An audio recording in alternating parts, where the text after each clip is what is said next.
Hi, everyone. My name is Elsa Cutler, and I am a current senior at Georgetown Day School in Washington, D.C. Today, I will be presenting on advanced nuclear energy and its role in achieving a net zero future, the challenges it faces, and how to realize its benefits. In this presentation, I'll be answering the prompt: what role does nuclear energy play in helping the world achieve a future with net zero greenhouse gas emissions? And how do the risks and benefits of nuclear energy compare with other existing energy technologies? My presentation is split into three sections. First, I'll discuss the role of nuclear energy in achieving a net zero future, provide some detail about the benefits and risks of nuclear energy, and discuss how these compare to other technologies. Then I will focus on the particular question, how to realize the benefits of advanced reactors, given the supply challenges surrounding HALEU fuel. I'll cover the potential for advanced reactors to support large-scale decarbonization, the obstacle of Russian fuel supply, existing enrichment capacities globally, and possible pathways to gaining sufficient HALEU supply. Lastly, I'll state my conclusions. So, how can we reach a net zero carbon emissions by 2050? The answer must include nuclear energy. The 2022 IPCC report joins a growing list of studies that underscore the key role nuclear energy will play in the transition to a clean, reliable, and affordable energy system. Advanced reactors, in particular, with their additional flexibilities, will be critical for meeting climate and energy security goals that countries are urgently tackling around the world. This reality is recognized by the administration. In November 2021, President Biden released the Pathways to Net Zero Greenhouse Gas Emissions by 2050 strategy. In it, the White House stated that advanced reactors, along with other advanced technologies, can provide clean, firm resources that can balance increased variable generation. It warned that these technologies require a rapid, sustained acceleration in research, development, and deployment. This mandate lends support to the dozens of reactor designers that are developing new technologies, including small modular and advanced reactors. Nuclear energy is a reliable source of power because it operates 24/7. It provides constant baseload power regardless of weather conditions, and it is able to run for about 1.5 to 2 years before it needs to refuel. It also stores the fuel on site, so it is not subject to interruptions to supply, like natural gas that relies on a constant flow through a pipeline. Once built, a nuclear power plant is cost-effective because of low operating costs and an operating lifespan of 60 to 80 years. With innovations over time, nuclear energy technologies have gained more and more safety features, making meltdowns and accidents highly unlikely. Some of these features include more accident-tolerant fuels and increasing the coping period where no outside intervention is needed. Reactors, unlike wind and solar, are not limited by where the energy resources are located. They can be built relatively close to urban areas, so fewer transmission lines are needed and less energy is lost to friction traveling through the electricity grid. The heat obtained from nuclear fission warms water to produce steam that spins turbines. This process does not emit any greenhouse gases or harmful air pollutants, such as sulfur dioxide or nitric oxides, making nuclear a clean energy source. Lastly, nuclear energy is very efficient due to the extremely high energy density of uranium when it undergoes fission. It requires less fuel to produce electricity and also creates less waste in the process. Now I will compare nuclear with other energy technologies in terms of capacity factor, safety, CO2 emissions, land footprint, and energy density. As you can see, with a capacity factor of about 93%, nuclear is the most reliable of all existing electricity sources. Similarly, nuclear has one of the safest records in terms of death rates from accidents and air pollution over the 65 years it has been used. And it has one of the lowest carbon emissions. Nuclear also uses 1% or less of the land area needed for wind and solar for a given unit of energy. And nuclear is about 1 million times more energy dense than fossil fuels, meaning it takes a tiny fraction of the material that is needed by fossil fuels and produces far less waste. Nuclear energy does have some risks and challenges. The public has deep-set safety fears due to high-profile accidents at Chernobyl and Fukushima. The upfront costs for building a nuclear plant are high. In the US, there are no long-term waste disposal sites, and spent fuel resides at power plants. Uranium is a finite source that is not renewable, and proliferation of uranium and plutonium to nuclear weapons programs remains a concern. Developers building the next generation of advanced reactors are helping to address these challenges through innovation. They are incorporating advanced safety, security, proliferation resistance features, and greater fuel efficiency directly into the reactor design. Now I will transition to focusing on a particular question. The question is, how can we realize the benefits of advanced reactors? These reactors hold great promise, but are still some years away and face particular challenges. Advanced reactors hold the promise to revolutionize the global transition to clean energy. Currently, nuclear is used for baseload electricity generation, but advanced reactors, using their production of both electricity and heat more flexibly, in the future, can expand the applications to decarbonize energy sectors that are far more difficult to decarbonize. In addition to powering the grid, they have the ability to produce clean fuels like hydrogen and ammonia, provide drinking water through desalination in water-stressed regions, power off-grid and remote locations, and transition energy-intensive industrial processes like the production of steel, cement, and chemicals to low-carbon systems.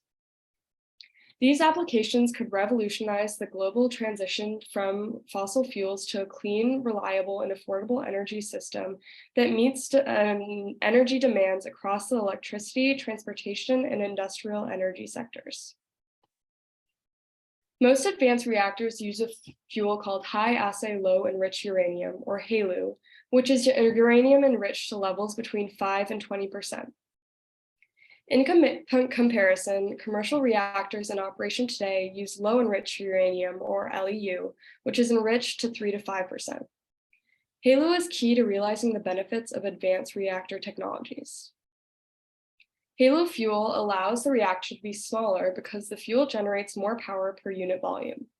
This permits developers to increase fuel efficiency as well as overall plant efficiency.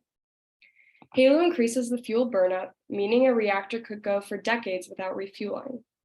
The waste produced from this higher enriched fuel is significantly smaller, reducing the quantities needing to be stored and disposed. HALEU-fueled reactors could open up whole new markets and buyers, as these reactors have the potential to be portable, so they can power remote villages or military bases and even restore power more quickly after a natural disaster. Due to the small size and modular manufacturing approach, the construction time will also be reduced because the parts can be factory assembled. Financing, which is often a major challenge for large nuclear plants, is also more accessible for HALEU-based small reactors. Despite the benefits of HALEU fuel, its production faces challenges that are critical to overcome if we are to realize the potential of advanced nuclear. Following Russia's invasion of Ukraine on February 24, 2020, the United States and its allies pledged to limit their reliance on Russian energy supply, including enriched uranium fuel. Before the war, advanced reactor companies were expecting to rely on a Russian supply of HALEU to meet their initial fuel needs, and there did not appear to be an urgency to invest in creating another commercial source of the HALEU fuel.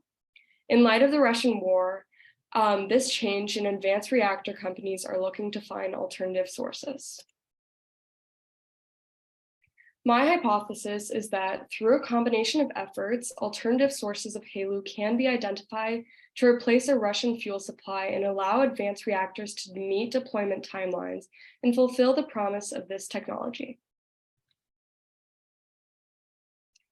Access to HALEU fuel is key to supporting the timely demonstration of advanced nuclear energy technologies, many of which are planned for this decade. The Russian war on Ukraine has promoted policy choices to move away from Russian supply of enriched uranium. As we can see in this graphic, Russia's enrichment services company, 10X, is the largest global supplier. In 2020, it provided 43% of the global supply. Other major suppliers include China's National Nuclear Corporation, CNNC, that produces 16%, France's Orano that produces 11%, and British-German-Dutch Nuclear Fuel Consortium, Urenco, that produces 30% globally, including its facility in New Mexico that produces 7%. However, very little of the material enriched by CNNC and Orano is sold on the global market because it is used for domestic purposes, making 10X and Urenco the primary enrichment service providers globally. Currently, these enrichment services companies produce LEU. They have the technology to enrich to higher percentages and produce HALEU, but of the major suppliers, only 10X is licensed to do so. The current situation presents a significant challenge for US advanced reactor developers who are already struggling to identify sources of the specialized uranium fuels necessary to demonstrate their technology. Specifically, DOE's Advanced Reactor Demonstration Program needs initial fuel, HALEU fuel, no later than 2025 to meet its target deployment date of 2028 for 2 advanced reactor designs, the Natrium TerraPower sodium-cooled fast reactor and XE100, X Energy's high-temperature gas reactor.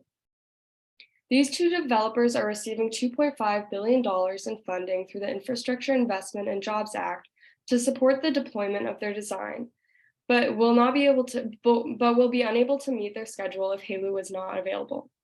Additionally, DOE is funding multiple other advanced reactor designs that also require HALEU fuel supply in the next decade, including Kairos Power, Oklo, and UltraSafe. It is critical to get HALEU on the market as soon as possible because utilities that would purchase advanced reactors likely will insist on the demonstration of viability prior to purchase. Moreover, commercial enrichment providers likely will not make the capital investments to deploying HALEU enrichment capacity without long-term financial commitments from utilities to buy the HALEU fuel. Without HALEU, advanced reactor demonstrations are impossible. Fortunately, there are some non-Russian supply options for procuring the necessary fuel and jumpstarting the HALEU and advanced reactor industry. My research explored the different routes to producing HALEU using non-Russian sources of supply, and these included a foreign supply, domestic downblending, and domestic enrichment. Currently, 10X and Centrus, a US enrichment company that is conducting a HALEU demonstration project, are the only suppliers licensed to produce HALEU. China could begin to develop a capacity to produce and export HALEU, but creating a dependency on Chinese supply for the next generation of reactors is neither reliable nor strategically wise. A more politically viable option is working with like-minded countries with enrichment capacities such as France, Orano, or the UK, the Netherlands, and Germany, Urenco. However, timing is an issue. If there is too much delay in receiving HALEU and demonstrating and deploying the advanced reactors, there is a chance of losing funding and government support. Additionally, for national security reasons and international agreements, imported fuel cannot be used for US defense needs of enriched uranium, including those for powering the US Navy submarines. Thus, one option is for the US to urge like-minded supplier countries to enhance their enrichment capacities, including new lines for production of HALEU, recognizing this will meet much but not all US nuclear fuel needs. Even if foreign suppliers agree, though, HALEU is unlikely to be produced on a timeframe that meets near-term needs. Downblending is the process of mixing highly enriched uranium, HU, that has enrichment levels above 20% with lower enriched uranium to the desired concentration of U-233 for HALEU. The US has stockpiles of HEU from the Cold War, which could be downblended and used to fuel the advanced reactors. However, over the years, this stockpile has gradually been depleted. DOE's National Nuclear Security Administration controls the distribution of HEU, HALEU, and LEU, but most is reserved for the US Navy, space missions, and research, So there is a limited amount available to downblend for advanced reactors in a commercial market. Because of this limited supply, this method would, at best, be a near-term solution that could be used for the reactor demonstrations. Thus, downblending could be used to jumpstart demonstrations of advanced reactors in the near term.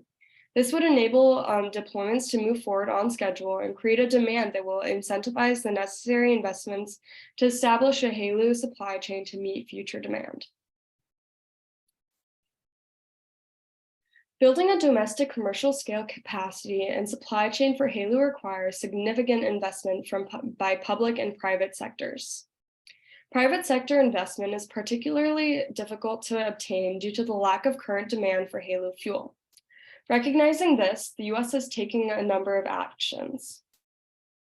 In 2019, DOE awarded Centrus Energy Corporation $170 million over 3 years for a HALEU demonstration project. Centrus currently has 16 advanced centrifuges, enabling it to enrich uranium up to 20%. In 2021, Centrus has had its license request approved by the NRC. Other US enrichment facilities include one under development in North Carolina and the Urenco facility in New Mexico. Because Urenco is a foreign company, any HALEU produced there could not be used for US defense and Navy needs. The Energy Act of 2020 authorized DOE to develop and execute a program that supports HALEU availability for domestic research, development, and demonstration for commercial reactors. This program seeks to overcome the limitations of buying from a foreign supplier, but it is challenged by the fact that there is no domestic market for HALEU. Most recently, the Investment Reduction Act in August 2022 authorized $700 million to support the development of a domestic HALEU supply chain. While this is a positive step, the amount falls short of the total needed to build this domestic capacity.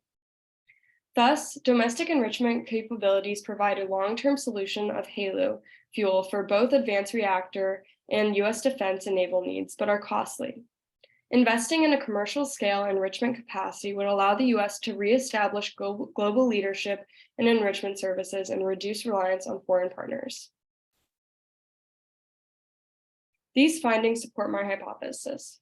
Through a combination of 3 creative actions, the US would be able to obtain HALEU from non-Russian sources to meet early, mid, and long-term HALEU needs of advanced reactors. These actions would also support critical energy security and climate goals and help reestablish US leadership in the emerging clean tech market. In conclusion, nuclear energy, in combination with other clean technologies, is essential to help meet net zero greenhouse gas emissions by 2050. Advanced reactors can expand applications of nuclear energy to non-power energy sectors, including desalination, producing clean fuels, powering remote locations, and transitioning energy-intensive industrial processes to carbon-free systems. For these advanced nuclear technologies to fulfill their promise, a non-Russian source of HALEU fuel is vital. A combination of actions can be implemented to build out the crucial HALEU supply for upcoming advanced reactors. And finally, advanced reactors are key to US leadership in nuclear energy. With that, I conclude my presentation and would be happy to answer any questions. And here are my references.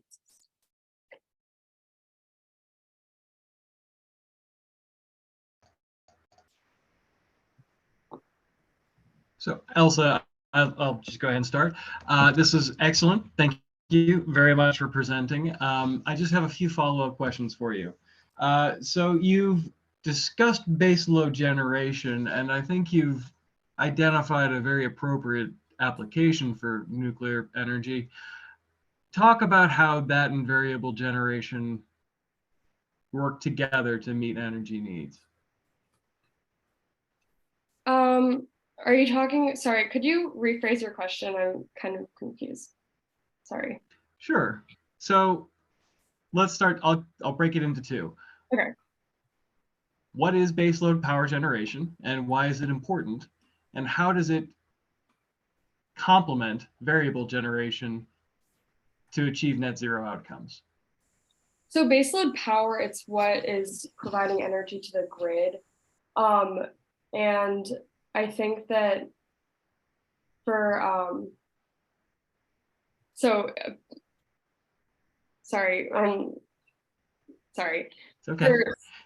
It's okay. Shake it out. It's all right. What was the second part of your question? Sorry.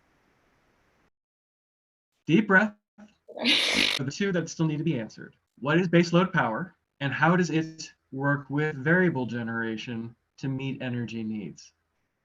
If you want to take a breath, it's okay. Just answer as you're ready. Baseload power is what fuels the current grid.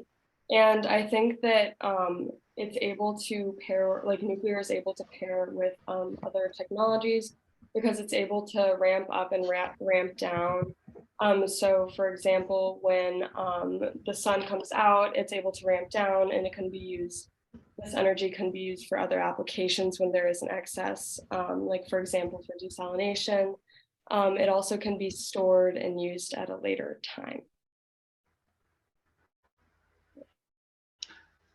So to say that back, it sounds like what you're saying is there is a steady need for electricity and a time-dependent demand that may go above or below that. Is that fair to say?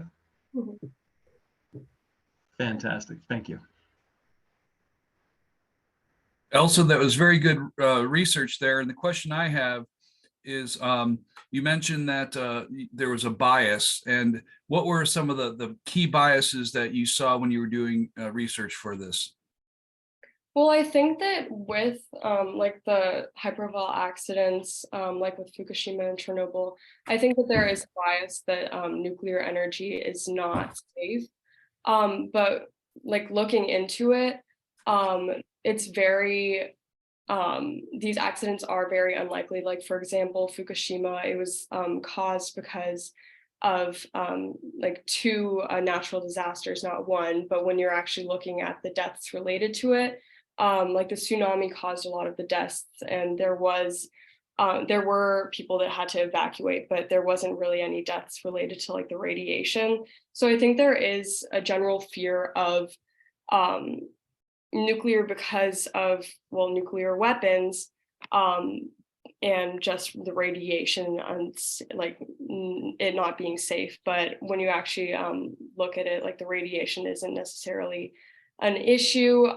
Like living next to a nuclear power plant is not going to give you radiation. Like for example, I know that there are some places in Utah that are like have very high levels of radiation, and I think somewhere in Iran has very naturally high levels of radiation. So I think that there is like a stigma around nuclear being unsafe, but it's not necessarily true. Okay, good. Thank you. I appreciated your comments on advanced reactors and how those are going to be able to be implemented. But I was wondering what your opinion is on the role of the current nuclear fleet going forward. Well, I think that both are important. My research was a lot more based on advanced reactors and like supply chain issues surrounding HALEU. So I didn't dive into like the research surrounding like the these reactors, but I think that both are very important in like securing energy security needs and energy needs in the in the US. Okay, thank you. Tiffany, did I see you have a question maybe? I did. I actually had the same one as Elizabeth, but I have another one too, more geared towards communications. So I work in, like I had mentioned, I work in nuclear research communications. So I would love to hear your opinions or what you found in your research about what science communicators, what the nuclear energy community also can do to kind of help kind of soothe any fears that you had mentioned or any of the cons that you had mentioned in your presentation. I mean, I think that education is very important in just in nuclear. I think if like, and if we increase like the education surrounding like the nuclear industry and like the safety surrounding it, and also like building a track record of safety with upcoming advanced reactors, and also maybe having more public meetings discussing any challenges people see with nuclear. I think that these will all help like gain support from communities, and also having more like important people and influential people joining and supporting the nuclear industry. Like I know that Bill Gates is currently a major stakeholder in TerraPower for Natrium's advanced reactors. So I think just increasing education surrounding nuclear and like debunking any false perceptions of it is really important. Wonderful, thank you.